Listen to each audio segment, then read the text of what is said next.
Bismillahirrahmanirrahim. Assalamualaikum warahmatullahi wabarakatuh.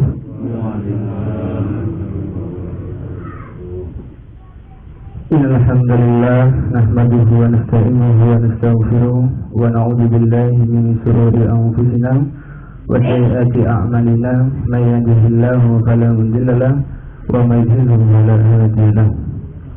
Asyhadu an la ilaha illallah wahdahu la syarika lah wa asyhadu anna Muhammadan abduhu wa rasuluh la nabiyya wa rasulah ba'dahu. Alhamdulillahirabbil alamin. Kita oleh Allah Subhanahu wa taala dipertemukan di dalam majelis yang mulia ini, di taman-taman surga ini, dan ditempatkan dan dikumpulkan oleh Allah Subhanahu wa taala di tempat yang penuh berkah ini. Alhamdulillah, salawat serta salam mudah-mudahan tetap tercurah limpahkan kepada Nabi kita Nabi Muhammad sallallahu alaihi wasallam, di mana beliau adalah revolutor umat ini, suri tauladan umat ini, pembina, pembimbing umat ini, di mana dulunya umat ini terbelenggu dalam kegelapan jahiliyah. Berkat datangnya beliau membawa risalah atas izin Allah Subhanahu wa taala, umat ini diterangi oleh cahaya-cahaya keimanan. Umat ini diterangi oleh cahaya-cahaya yang dapat menuntunnya di akhirat kelak. Baik, yang pertama saya ucapkan terima kasih kepada bapak-bapak jamaah Al-Qamar yang telah mengizinkan saya untuk berbicara di sini, mensiarkan syiar Islam, dan terima kasih pula kepada Bapak Tuan Rumah yang telah bersedia menjadi tempat syiar itu dilangsungkan dan menjadi tempat ayat-ayat Allah dilantunkan, ayat-ayat Al-Quran dilantunkan. Dan mudah-mudahan Al-Quran yang kita baca nantinya menjadi syafaat di hari akhir kelak, karena Nabi Shallallahu Alaihi Wasallam bersabda, "Iqra'ul Qur'ana fa innahu ya'ti yaumal qiyamah syafi'an li ashabi."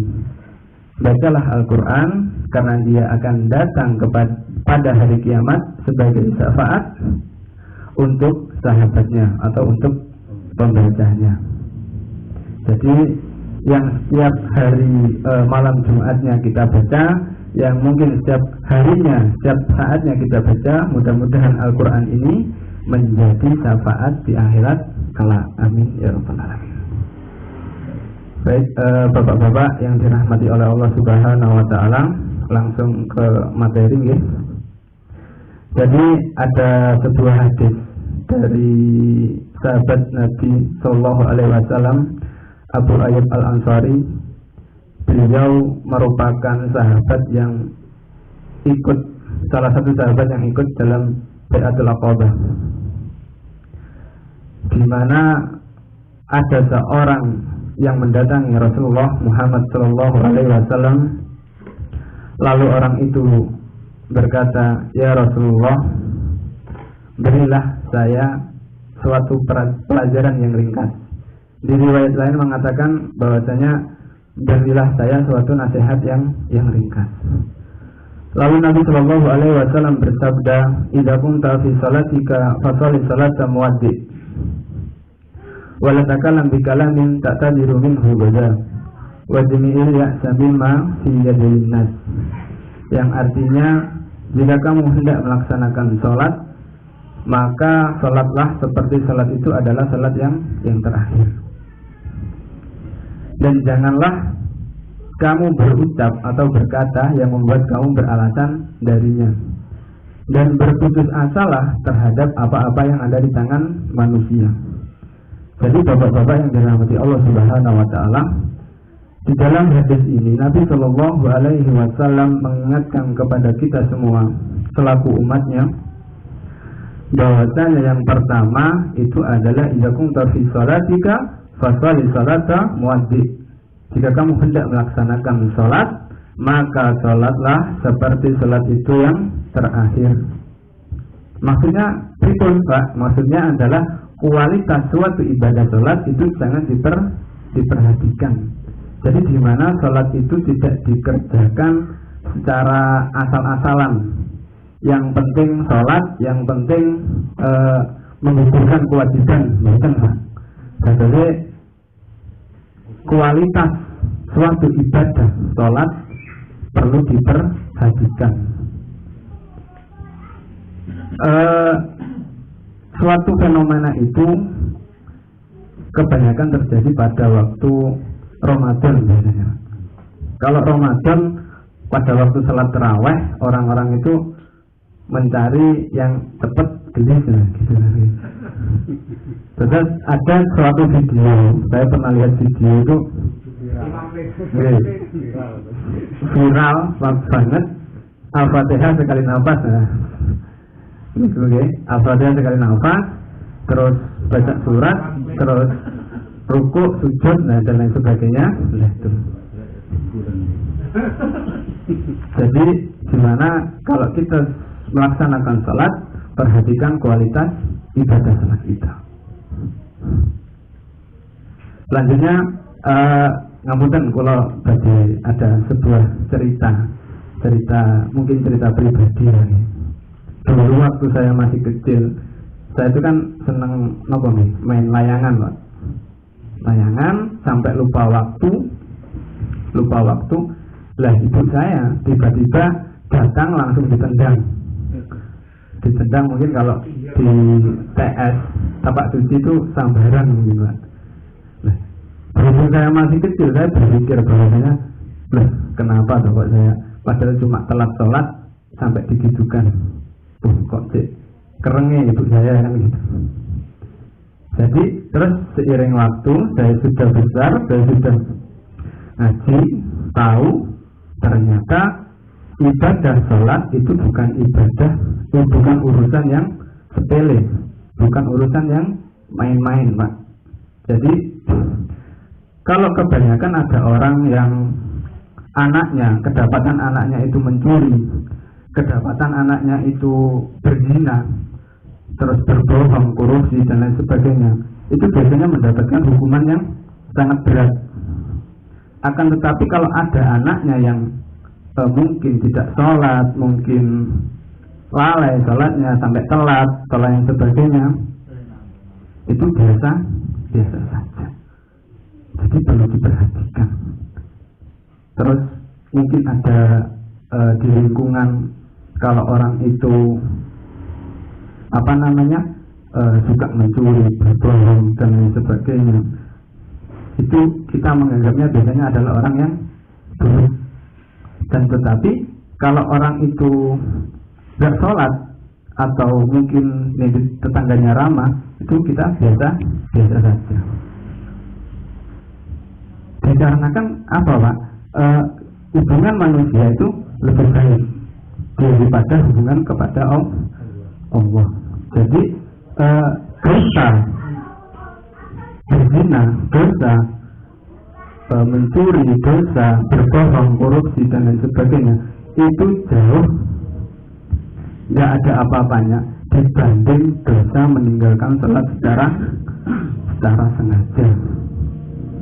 Jadi orang yang meninggalkan sholat secara sengaja itu dosanya besar. Bahkan perlu dipertanyakan keislamannya. Bahwasanya Nabi Shallallahu Alaihi Wasallam bersabda, Islam itu terdiri dari 5 perkara. Buniyal Islam alal khamsin, syahadatun an la ilaha illallah wa anna Muhammadar Rasulullah wa aqimus shalah wa ita'iz zakah wa hajjal baiti wa shaumi Ramadan. Syaratnya orang Islam itu ada 5. Jadi kalau sholatnya aja nggak pernah sholat, perlu dipertanyakan keislamannya. Bahwasanya terus orang itu baik karena orang itu nggak pernah mencuri, orang itu nggak pernah berzina dan lain sebagainya. Terus orang itu nggak baik, orang itu sering berzina, sering mencuri dan lain sebagainya. Dan perlu diketahui bahwasanya orang yang suka melaksanakan sholat itu adalah orang yang baik. Karena apa? ibadah salat itu mencegah perbuatan keji dan munkar. Jadi kalau semisal ada orang yang sudah melaksanakan sholat, akan tetapi dia itu masih mencuri, masih berzina, masih korupsi dan lain sebagainya, perlu diperhatikan sholatnya. Maka dari itu, marilah kita senantiasa menjaga sholat kita, kualitas ibadah sholat kita, dan tidak hanya kualitas ibadah sholat, akan tetapi ibadah-ibadah yang lain perlu kita perhatikan. Contohnya kalau kita mau sedekah di masjid, sedekah di panti asuhan, di pondok dan lain sebagainya, kita beranggapan bahwasanya Allah memberikan kesempatan itu adalah kesempatan yang terakhir. Jika kita melakukan kesempatan terakhir itu, kita melaksanakan dengan sebaik-baiknya. Tuhan. Jadi pesan Nabi yang pertama, idza kunta fi salatika faqul salata wajib. Jika kamu hendak melaksanakan salat, maka salatlah seperti salat itu adalah salat yang terakhir. Terus pesan Nabi yang kedua, wala takalam bi kalamin ta'tabiru minhu ghadab. Dan janganlah kamu berkata atau berucap yang membuat kamu itu beralasan darinya, kata Nabi. Maksudnya berikut, maksudnya adalah kita senantiasa harus menjaga lisan kita, di mana lisan musuhan, bertentangan dan lain sebagainya. Mungkin gara-gara lisan satu saudara bisa satu, mungkin gara-gara lisan suatu organisasi bisa pecah, atau mungkin gara-gara lisan teman dari bayi mungkin sampai tua bisa hancur. Dan ada yang bilang bahwasanya keselamatan seseorang itu tergantung pada lisannya. Jadi jika kita ingin selamat, hendaklah kita menjaga lisan. Dan secara anatomi, secara struktur tubuh, lisan itu sama Allah Subhanahu wa taala ditaruh di dalam dipagar kali gigi, kali gusi, terus dilapisi lagi, dipagar lagi oleh bibir, dan mengisyaratkan bahwasanya betapa Allah Subhanahu wa taala itu menjaga lisan kita, menjaga ketat lisan kita. Nah, dan fenomena